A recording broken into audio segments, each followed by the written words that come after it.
एक बार की बात है, तथागत गौतम बुद्ध से उनके एक शिष्य ने पूछा कि कर्म क्या है।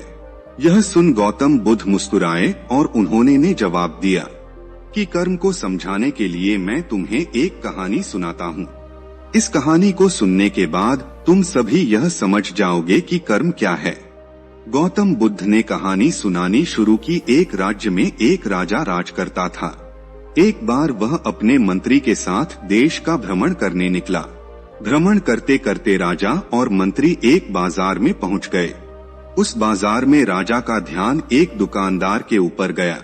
उस दुकानदार को देखते ही राजा के मन में ना जाने क्यों यह विचार आया कि मैं इस दुकानदार को कल फांसी की सजा दे दूं। यह बात राजा ने अपने मंत्री को बताई। मंत्री कुछ बोले कि उससे पहले ही राजा उस दुकानदार की दुकान के सामने से आगे निकल चुके थे और दूसरी बातें करने लगे। मंत्री बहुत ही चिंतित हो गया। वह यह बात समझ नहीं पा रहा था कि आखिर दुकानदार की गलती क्या है। दुकानदार से बिना कुछ बात किए, बिना कुछ सोचे समझे महाराज ऐसा फैसला लेने के बारे में क्यों सोच रहे हैं। राजा और मंत्री भ्रमण करने के बाद राजमहल वापस चले गए, लेकिन मंत्री को रात भर नींद नहीं आई। सुबह जागने के बाद मंत्री एक साधारण प्रजा का रूप बनाकर उस दुकानदार के पास गया और उस दुकानदार से पूछा, तुम बेचते क्या हो? दुकानदार ने जवाब दिया, मैं चंदन की लकड़ियां बेचता हूँ। फिर मंत्री ने आसपास के लोगों से दुकानदार के बारे में पूछना शुरू किया। सबने जवाब दिया कि दुकानदार किसी से बोलता नहीं, हमेशा दुखी रहता है। मंत्री को बात समझ में आ गई। वह मंत्री फिर वापस दुकानदार के पास गया और उस दुकानदार से पूछा, तुम दुखी क्यों रहते हो? दुकानदार ने बताया, मैं दुखी इसलिए रहता हूँ क्योंकि मेरे दुकान पर लोग आते हैं, चंदन की लकड़ियाँ सूंघते हैं और बोलते हैं बहुत ही सुंदर हैं, बहुत ही अच्छी है, लेकिन कोई खरीद नहीं, इसलिए मैं बहुत दुखी रहता हूँ। मंत्री को भी दुकानदार की बात सुनकर दुख हुआ। उसने सोचा कि आखिर कोई भी दुकानदार दुखी क्यों न हो, अगर उसके दुकान का कोई भी सामान खरीदा न जाए जबकि सामान कोई कमी ना हो। मंत्री सोचने लगा कि यह दुकानदार अपने दुखों की वजह से इतना दुखी रहता है, परंतु राजा इस दुकानदार को फांसी पर क्यों लटकाना चाहते हैं। अर्थात राजा के मन में आए हुए विचार का उत्तर अभी तक मंत्री को नहीं मिला था। मंत्री ने फिर दुकानदार से पूछा, भाई तब तुम क्या करोगे अगर तुम्हारे दुकान की सारी चंदन की लकड़ियां ऐसी ही रखी की रखी रह जाएंगी? तो दुकानदार ने गुस्से के भाव में बोला, हाँ मैं जानता हूँ कि मेरी चंदन की लकड़ियां ऐसी ही रखी रह जाएंगी, इन्हें कोई नहीं खरीदेगा। इसीलिए तो मैं सोचता हूँ कि हमारे देश का राजा जल्दी से जल्दी मर जाए। अगर राजा जल्दी से मर जाता है तो मैं उस राज दरबार में उस राजा के दाह संस्कार के लिए अपनी चंदन की लकड़ी दे देता, जिससे मुझे कुछ पैसे भी मिल जाते और इस बाजार के अलावा बाकी के लोगों को भी मेरी चंदन की लकड़ियों के बारे में पता चलता। तब फिर शायद कुछ ना कुछ लोग मेरे दुकान से चंदन की लकड़ी खरीदने जरूर आते। मंत्री दुकानदार की बात को सुनकर सब कुछ समझ गया, लेकिन मंत्री बहुत चतुर और समझदार भी था। उसके मन में एक विचार आया। मंत्री ने दुकानदार से चंदन की कुछ लकड़ियां खरीद ली। इस खरीदारी से दुकानदार को कुछ पैसे भी मिल गए और थोड़ा कुछ भी हो गया। मंत्री चंदन की लकड़ियों को लेकर वापस राजदरबार चला गया। राजदरबार पहुंचकर मंत्री ने उन चंदन की लकड़ियां को राजा के समक्ष रख दिया और बोला कि हे राजन, ये चंदन की लकड़ियां उसी दुकानदार ने आपको भेंट की है, जिस दुकानदार को आप कल फांसी देने के बारे में सोच रहे थे।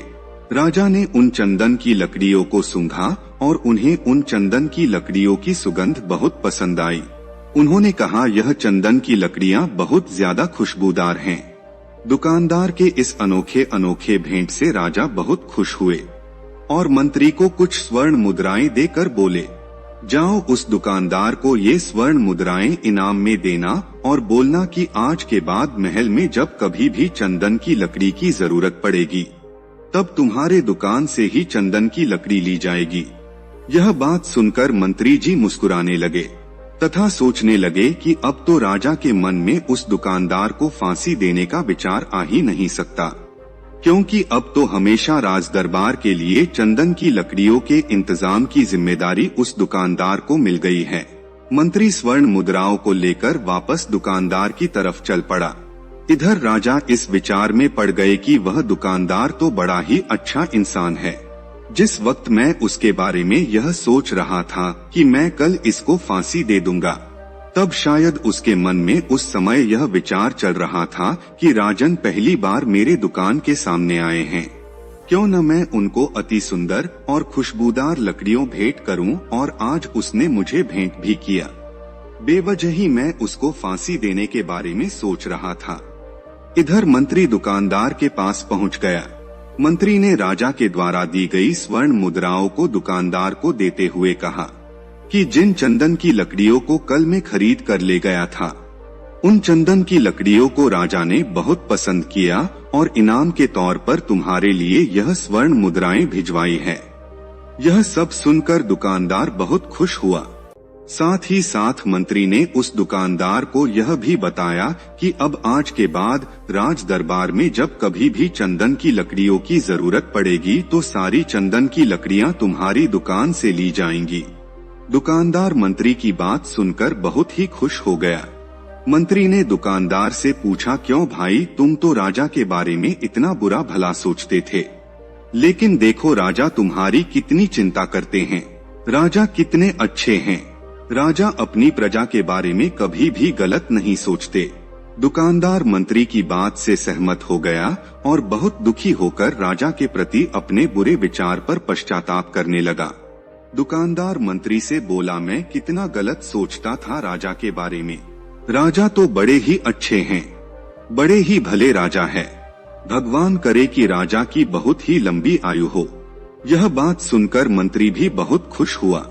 फिर मंत्री वहां से वापस राज दरबार को चला गया और यहीं पर तथागत गौतम बुद्ध ने इस कहानी को समाप्त करते हुए अपने शिष्यों से पूछा कि अब आप ही लोग बताओ कि कर्म क्या है। किसी शिष्य ने कहा, कर्म बोले वही शब्द है। किसी शिष्य ने कहा, कर्म वाणी है। तो किसी शिष्य ने कहा, कर्म सोच है। तो किसी ने कहा, कर्म भावना है।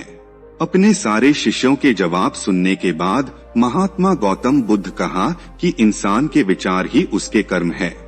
हमारे विचार जैसे रहेंगे हम वैसे ही कर्म करेंगे और उन्हीं विचारों के द्वारा किए गए कर्म हमारे सुख और दुख के लिए उत्तरदायी होते हैं।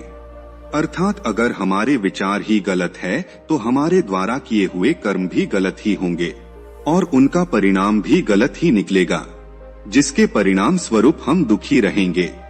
अगर हमारे विचार सही रहेंगे तो हम सही कर्म करेंगे, सही कर्म करेंगे तो फिर सही फल मिलेगा, जिससे हमारे जीवन में सुख आता है। दोस्तों, अब हम कर्म को थोड़ा आसान भाषा में समझने की कोशिश करते हैं। कर्म का अर्थ है कार्य। इस दुनिया में, इस ब्रह्मांड में जो कुछ भी काम हो रहा है वह सब एक कर्म है।